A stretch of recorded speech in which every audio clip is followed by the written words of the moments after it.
Hi friends, எல்லோரும் எப்படி இருக்கீங்க? காலையில் எழுந்ததுமே நான் வாசல் ஃபஸ்ட்டு கழுவி விட்டுருவேன். தம்பிக்கு லஞ்சு வந்து பட்டாணி புலாவ் தான் செஞ்சு கொடுக்க போகிறேன்.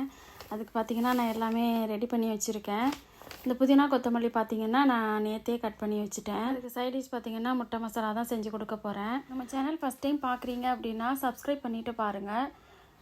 இந்த பட்டாணி புலாவ் வந்து ரொம்பவே டேஸ்ட்டாக இருக்கும். நான் இதை வந்து யூடியூப்பை பார்த்து தான் ட்ரை பண்ணேன். இந்த ரெசிபி வந்து நான் நிறையா டைம் வந்து ட்ரை பண்ணியிருக்கிறேன். தம்பிக்கு வந்து இது ரொம்ப பிடிக்கும். இதில் புதினா கொத்தமல்லி சேர்க்குறதுனால ரொம்ப நம்மளுக்கு ஹெல்த்தியும் கூட. சில பசங்க வந்து புதினா சாதம் இதெல்லாம் சாப்பிட மாட்டாங்க. இந்த மாதிரி நீங்கள் பண்ணி கொடுத்தீங்கன்னா பசங்க ரொம்பவே விரும்பி சாப்பிடுவாங்க. இந்த மாதிரி ஒரு டைம் வந்து நீங்கள் ட்ரை பண்ணி பாருங்கள். நான் வந்து நெய் சேர்க்கலை. நெய் சேர்த்தா ரொம்பவே டேஸ்ட்டாக இருக்கும். நீங்கள் வந்து நெய் சேர்த்து ட்ரை பண்ணி பாருங்கள். இப்போ போய் எங்கள் வீட்டுக்காரங்களுக்கு போய் நெய் வாங்கிட்டு வாங்க அப்படின்னு சொன்னீங்கன்னா, ஏன் இதெல்லாம் நேற்றே நீ சொல்ல மாட்டியாமா அப்படின்னு சொல்லுவாங்க.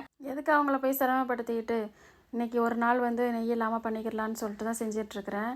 நாளைக்கு என்ன செய்ய போகிறோம் அப்படிங்கிறத வந்து நம்ம இன்றைக்கே வந்து போய் வாங்கி வச்சிட்டோம்னாக்க நம்ம நாளைக்கு செய்கிறதுக்கு வந்து ஈஸியாக இருக்கும். முட்டையெல்லாம் வந்து கட் பண்ணி நான் மசாலாவோட சேர்த்து கலந்துக்கிறேன்.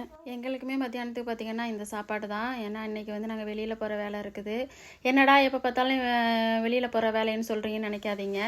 டாக்டர் வந்து எங்களை ஒரு 3 நாளைக்கு வந்து ஹாஸ்பிட்டலுக்கு வர சொல்லியிருக்காங்க. அதனால தான் டெய்லி போயிட்டுருக்குறோம். இப்போ நான் வந்து சாப்பாடு செஞ்சு முடிச்சிட்டேன். தம்பிக்கு வந்து பாக்ஸில் எடுத்து வச்சிடலாம். எப்போதுமே நிறைய சாப்பாடு தான் வச்சு கொடுத்து விடுவேன். ஏன்னா பசங்களாம் ஷேர் பண்ணி சாப்பிட்றதுனால கொஞ்சம் கூட கொடுத்து விடுவேன். இப்போ தம்பி வந்து ஸ்கூலுக்கு கிளம்பிட்டான். ஓகே ஃப்ரெண்ட்ஸ், இன்றைக்கி வீடியோ இதான். இந்த வீடியோ பிடிச்சிருந்தா லைக் பண்ணுங்கள், ஷேர் பண்ணுங்கள், கமெண்ட் பண்ணுங்கள்.